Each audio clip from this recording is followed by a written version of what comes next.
I'm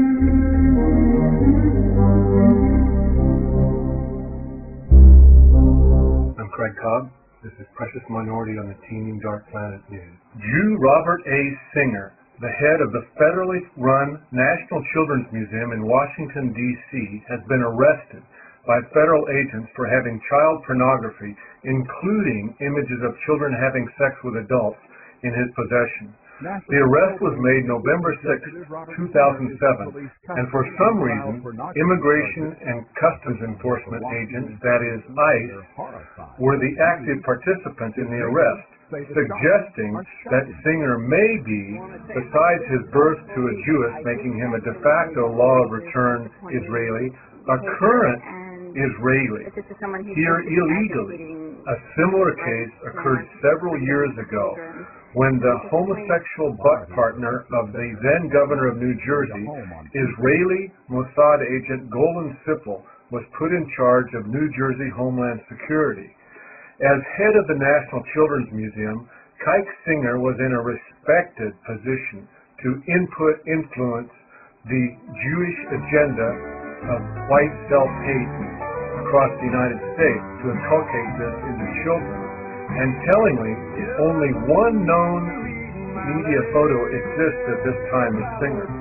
Clearly, as you can see, mainstream media quickly perceives that Singer's Jewish features would quickly be recognized by millions of Americans, whereas the mere surname Singer would slip past almost all goyim.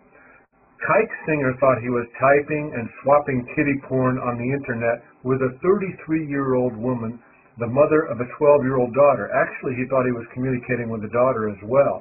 He was, in fact, communicating with a New York City detective.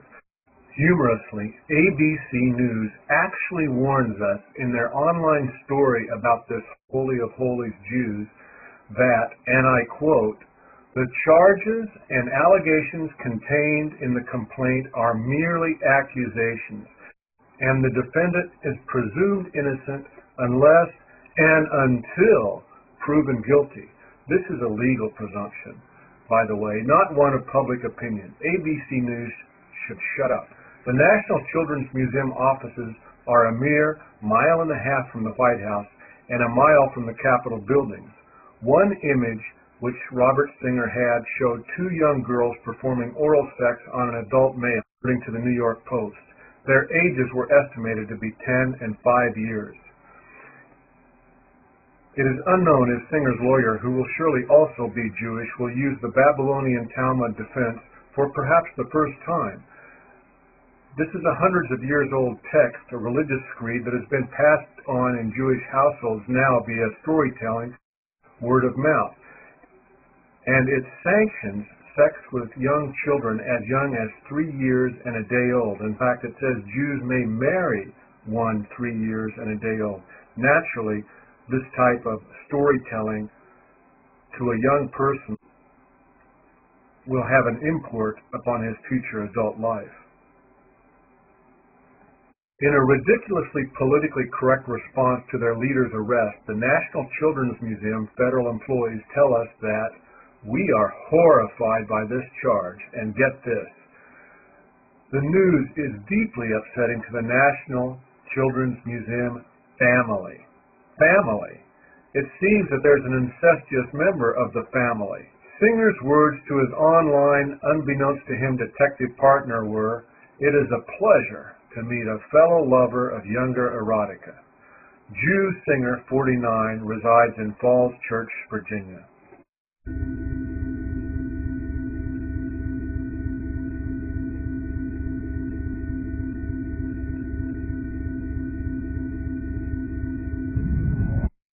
A 20-year-old white college student from the crazily multicult, insane Seattle area has gotten involved with a Negro beast from the Congo and is being investigated for murder in Perugia, Italy, where she was a law student.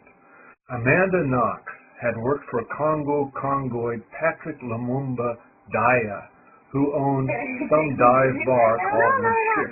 British newspapers tell us what a swell, gentle guy he was. How he was always on the town's university campus, passing out flyers for community events. You guys are going to put this on the internet. So townspeople say non-white immigrants like him are preying on the young white girls who have been Jewish media brainwashed that niggers are cool. Knox has given several stories to police about how her roommate, Meredith Kircher, at the very least herself the stepdaughter to a negress, ended up with her throat slit and body massively bruised, with perhaps the most revealing tale being that she, Knox, and Jungle Bunny Lumumba were dancing in the hillside bungalow when the bootlips decided he had to have Kircher and relayed his feral libido necessity to Knox. Knox said at one point she heard horrible screaming and thumping in the next room, but that she covered her ears. Italian detectives are trying to unravel if the Negro had insisted on a sexual orgy with Kircher, Knox, and Knox's Italian boyfriend of 2 weeks, or if Knox had actually helped hold Kircher down as the boogaboo entered her and slit her throat, as if she were a piece of used toilet paper when he was finished with Kircher.